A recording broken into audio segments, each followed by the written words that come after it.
말씀 보겠습니다. 아모스 6장에서는 이스라엘의 심판, 멸망에 대하여 하나님께서 말씀하시는 내용입니다. 여기 설교요약 프린트물을 보시면서 보겠습니다. 처음에 1절 보면 화 있을진저라고 그렇게 말문을 여십니다. 이 얘기는 바로 심판이 시작된다는 것을 의미하죠. 이 심판의 원인은 이스라엘의 위선적입니다. 위선적인 예배, 그리고 오늘 6장에서는 이스라엘 지도자들의 교만입니다. 그래서 하나님과 멀어져 가버린 이스라엘을 바라보며 하나님께서 이스라엘 전체에 대하여 심판을 내리십니다. 여기서 두 가지 질문을 한번 던져보겠습니다. 왜 하나님께서는 심판하십니까? 지난번 우리 요한계시록 9장에서도 언급했던 내용인데, 요한계시록 9장에서는 성도들이 기도했고 그 기도의 응답이라고 그렇게 말씀했습니다. 그런데 오늘 여기 아모스 6장에서는 성도들이 기도했다는 내용은 없어요. 오히려 이스라엘 땅에 있는 성도들이 하나님으로부터 멀어져 가고 하나님과 관련이 없는 사람처럼 살아가 버리죠. 그럴 때 하나님은 어떻게 하시죠? 성도들이 기도할 때까지 기다리시나요? 아닙니다. 심판하십니다. 우리가 첫사람 아담이 범죄하고 난 다음에 하나님께서 첫사람 아담에게 조치하신 것이 뭐죠? 추방입니다. 그러니까 이 첫사람 아담을 추방함으로 에덴을 거룩하게 지키시죠. 그런데 첫사람 아담의 후손, 특별히 가인의 후손들과 또 셋의 후손이 서로 섞여 삶으로 불신세계가 돼버리죠. 그때 하나님께서 어떻게 하십니까? 쓸어버리십니다. 그게 하나님의 심판이시죠. 근데 이 심판 끝나고 난 다음에 어떤 모습이 나오냐면, 아담을 쫓아내고 난 다음 에덴은 다시 거룩이 회복되죠.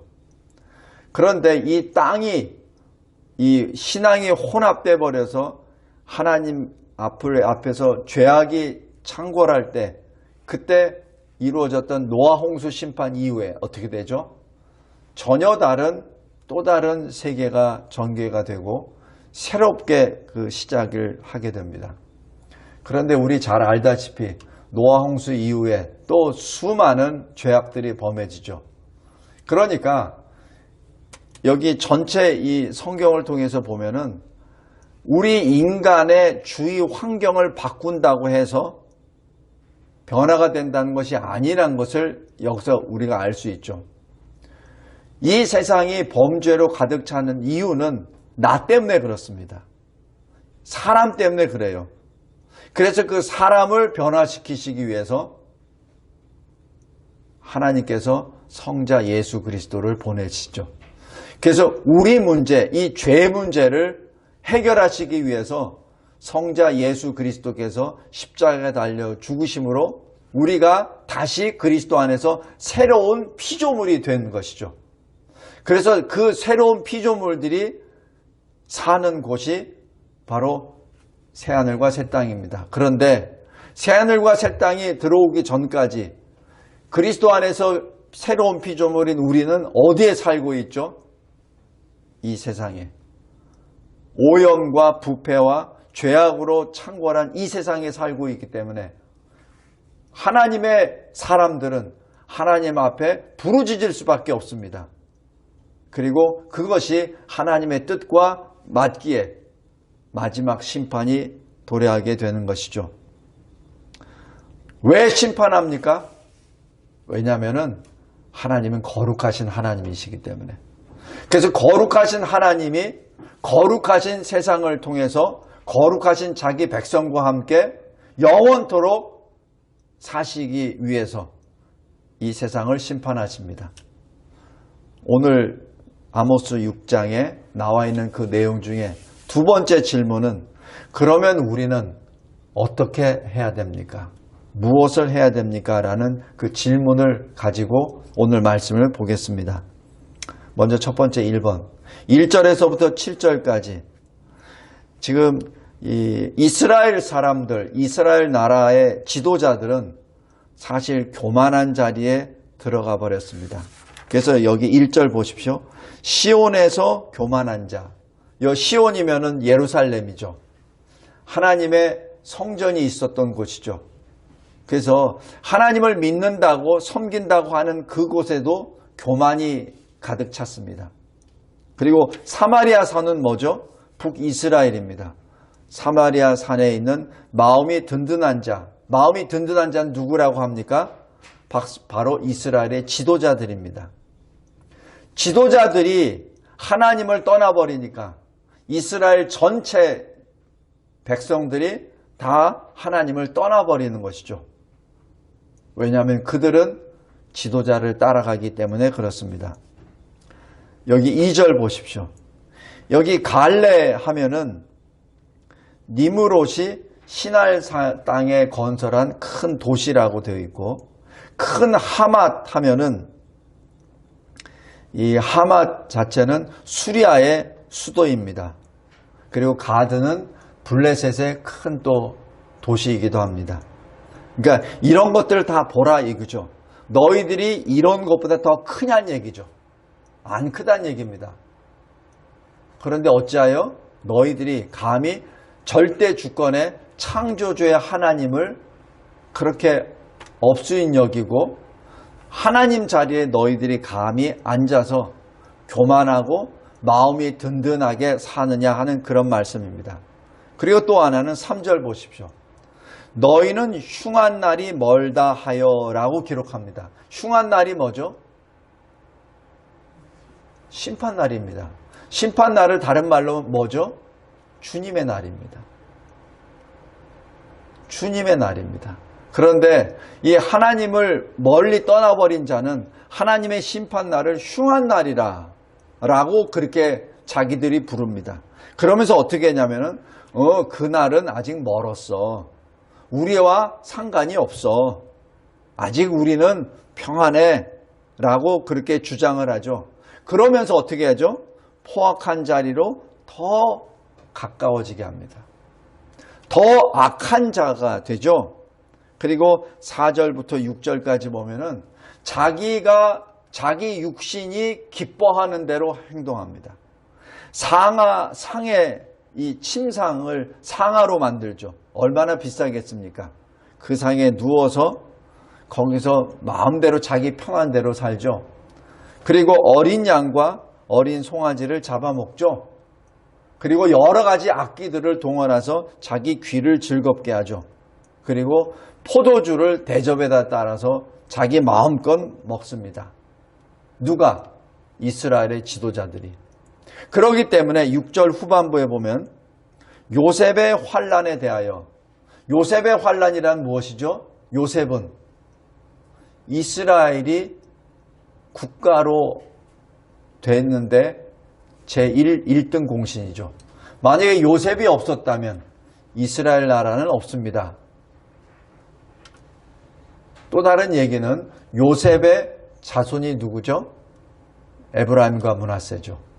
다시 얘기해서 이 에브라임이 사마리아의 사실 핵심적인 지파죠. 북이스라엘의 핵심적인 지파입니다. 그래서 요셉의 환난을 모른다고 얘기하는 것은 바로 북이스라엘 백성들을 전혀 생각하지 않는다는 것을 의미합니다. 자, 여기 잘 보십시오. 지금 이 이스라엘의 지도자들은 첫 번째, 믿음이 잘못되어 있습니다. 잘못된 신앙관을 가지고 있습니다.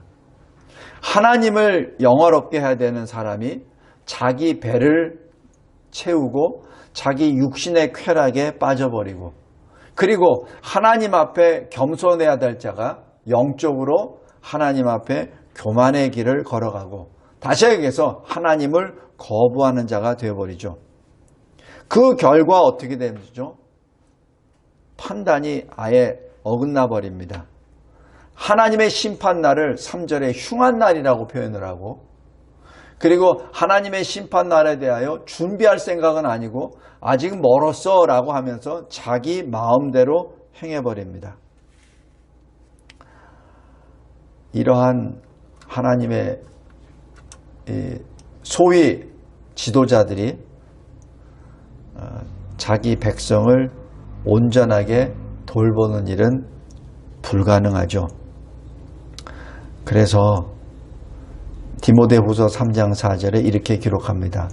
쾌락 사랑하기를 하나님 사랑하는 것보다 더하다라고 그렇게 기록합니다.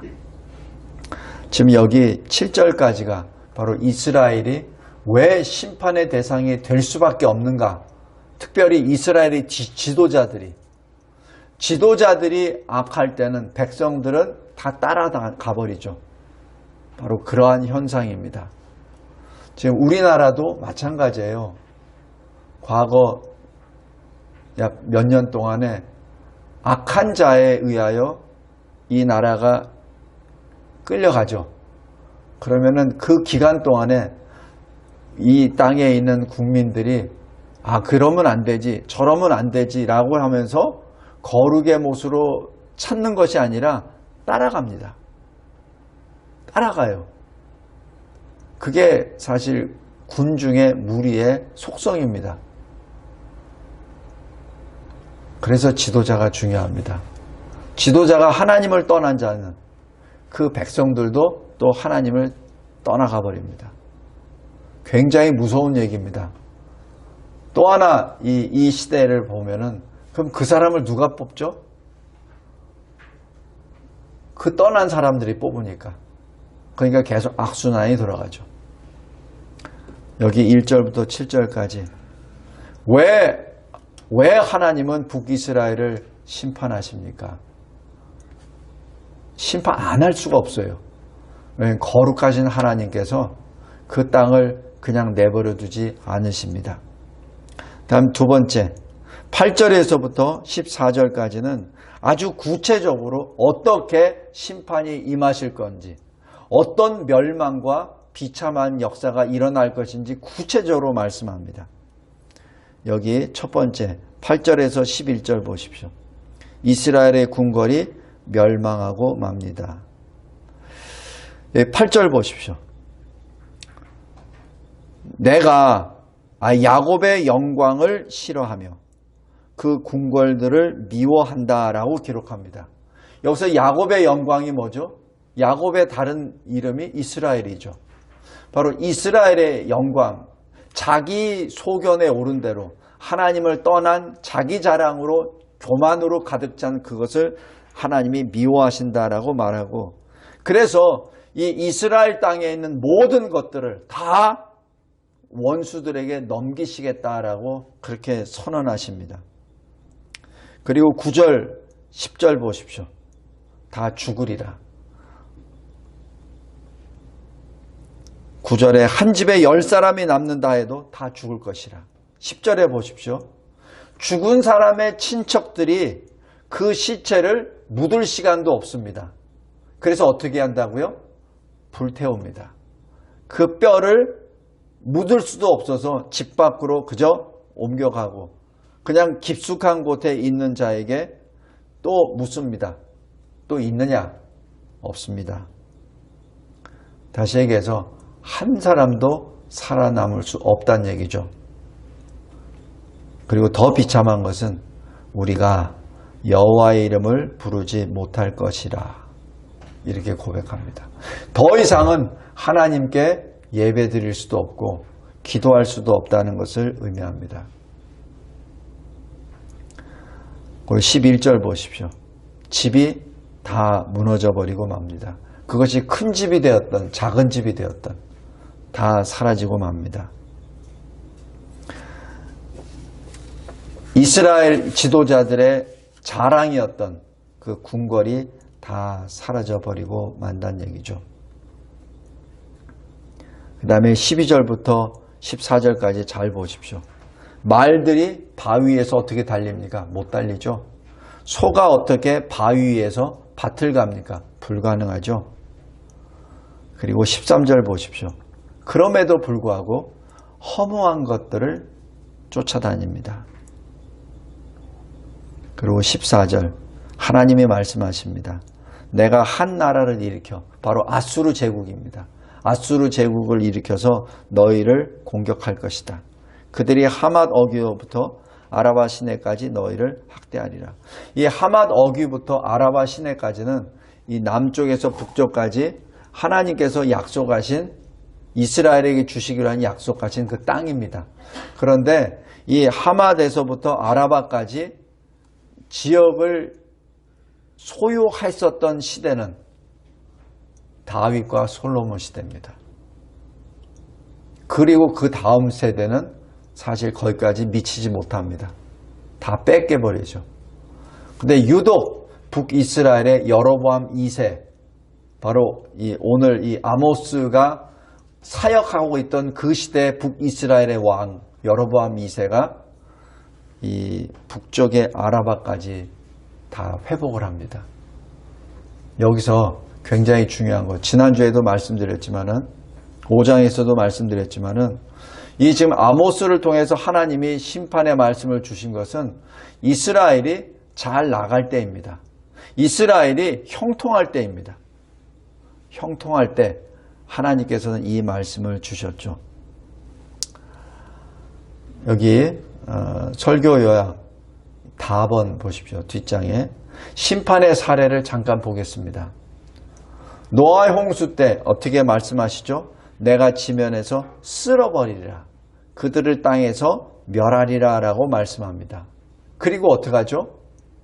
노아와 다시 언약을 맺으시면서 번성하라 라고 그렇게 축복의 말씀을 해주십니다. 바벨탑 사건은 어떻습니까? 바벨탑을 쌓고 그리고 그 시날 평야 거기에 성읍을 쌓으면서 우리가 이름을 내고 지면에 흩어짐을 면하자라고 하나님이 주시는 그 복된 명령을 자기 마음대로 해석해버리고 하나님께서는 땅끝까지 퍼져서 번성하라 라고 했는데 그 말씀을 흩어지라는 것으로 잘못 해석을 해버리죠. 그리고 오직 하나님께 영광을 돌려야 될 사람들이 하늘에다 탑을 쌓고 하나님의 이름을 부르는 것이 아니라 자기들의 이름을 내세운다는 교만의 죄를 범하게 되죠. 그래서 하나님이 오셔서 언어를 혼잡해하고 흩어버리십니다.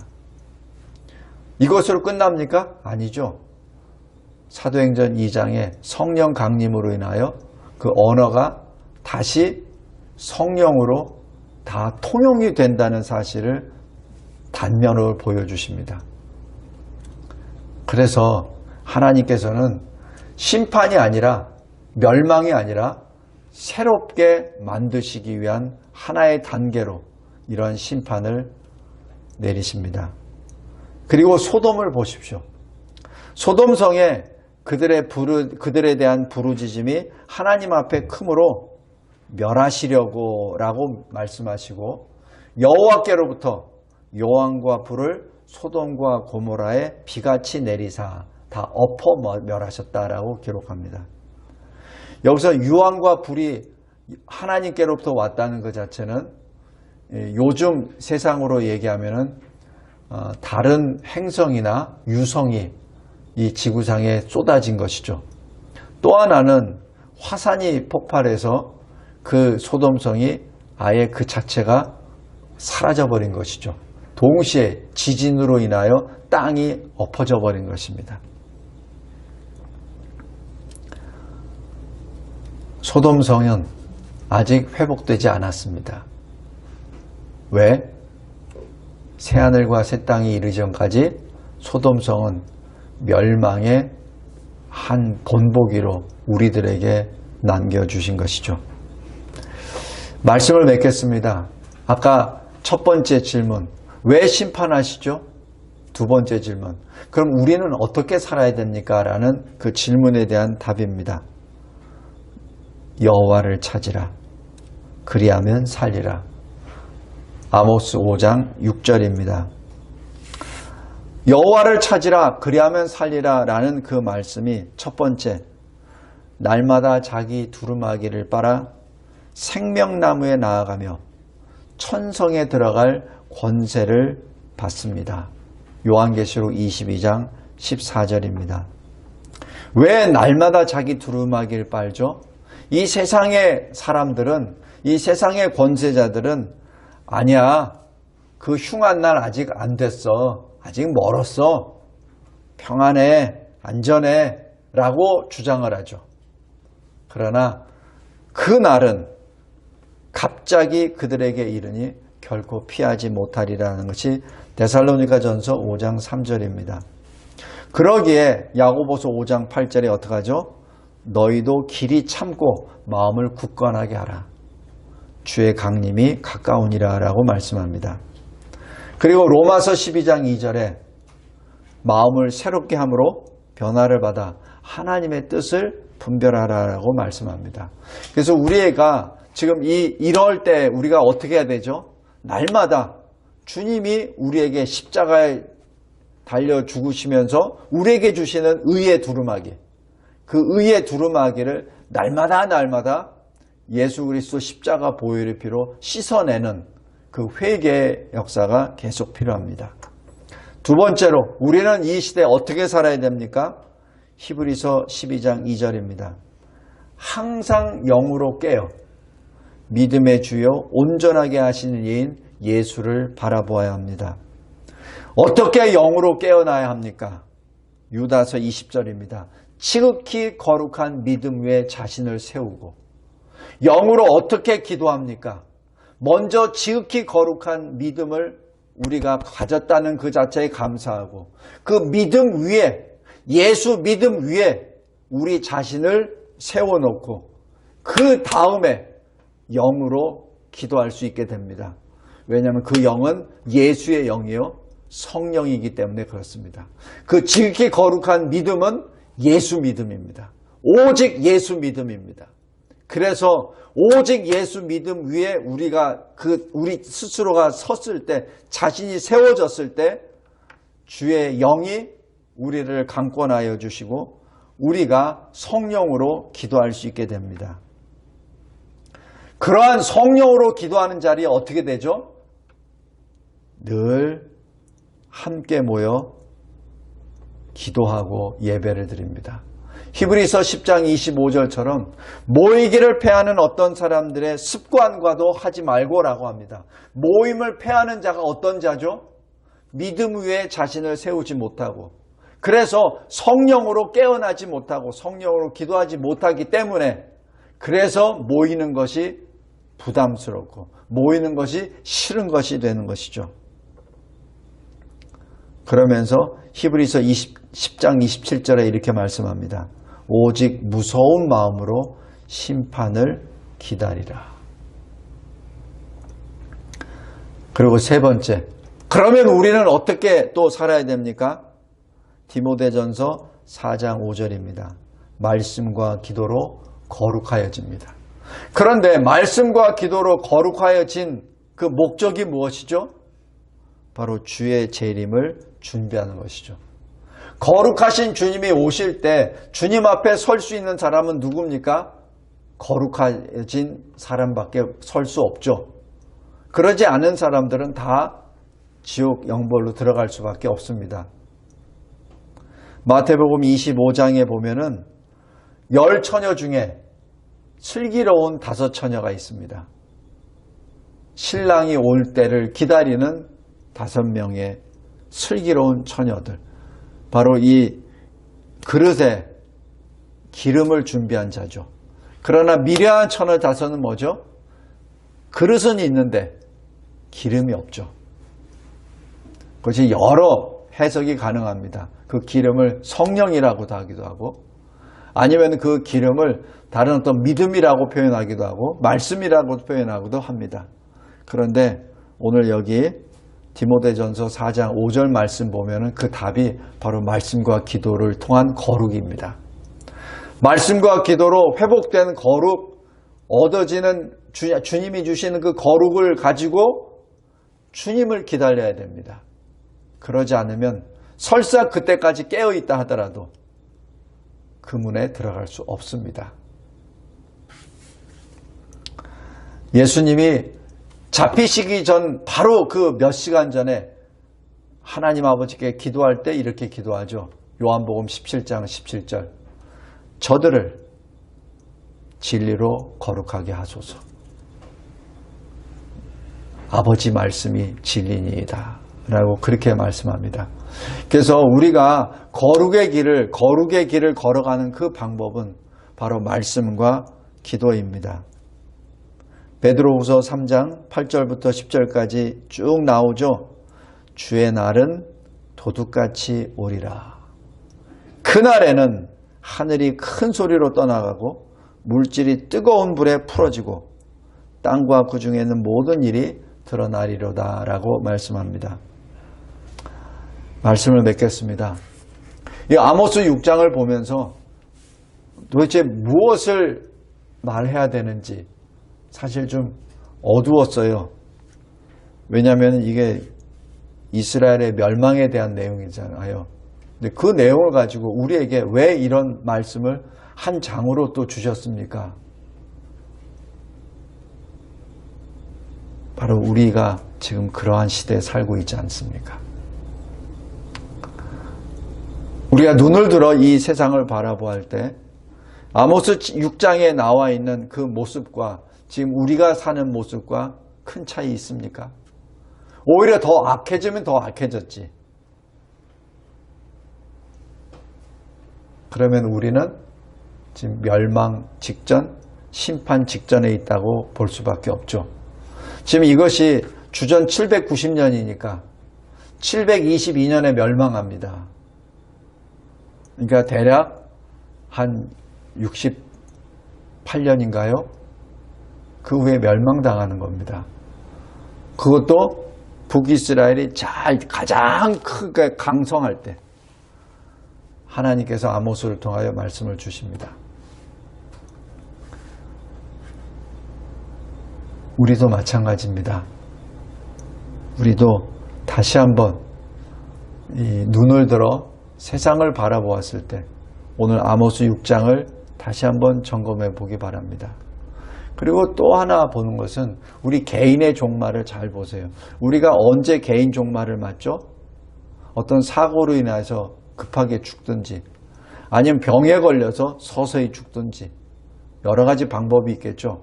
근데 그 죽음 직전에는 우리가 뭐를 할 수 있죠? 죽음 직전에 아무것도 할 거 없어요. 아무것도 할 수도 없습니다. 마찬가지입니다. 지금 북이스라엘이 멸망당한다고 지금 딱 하나님이 선언 딱 하셨어요. 그러면 이스라엘이 할 게 뭐가 있어요? 아수르가 장차 60년 후에 공격할 거니까 아수르한테 외교를 잘 합니까? 그런다고 하나님의 일이 틀어지나요? 그럴 수는 없죠. 아니면 아수르가 커지니까 밑에 남방에 있는 애굽, 이집트에다가 잘 외교해가지고 판마기를 또 합니까? 그렇게 하려다가 다 망했잖아요. 그죠? 그것이 이 남유다, 북이스라엘의 모든 정책입니다. 다 망했어요. 우리가 개인적으로 어떤 죽을 병에 걸려서 죽음 앞에 섰을 때 우리가 할 일은 뭐죠? 여호와를 찾으라. 여호와를 찾으라. 그러면 살리라. 우리 개인의 종말도 그렇고 이 대한민국의 운명도 그렇고 이 대한민국의 모습도 장래 모습도 그렇고 이 현재 이 세상 모든 문제도 마찬가지입니다. 하나님 앞에 다시 엎드려 주의 이름을 부르는 것이죠. 그것이 유일한 살 길입니다. 주님이 우리에게 그 길을 열어주셨습니다.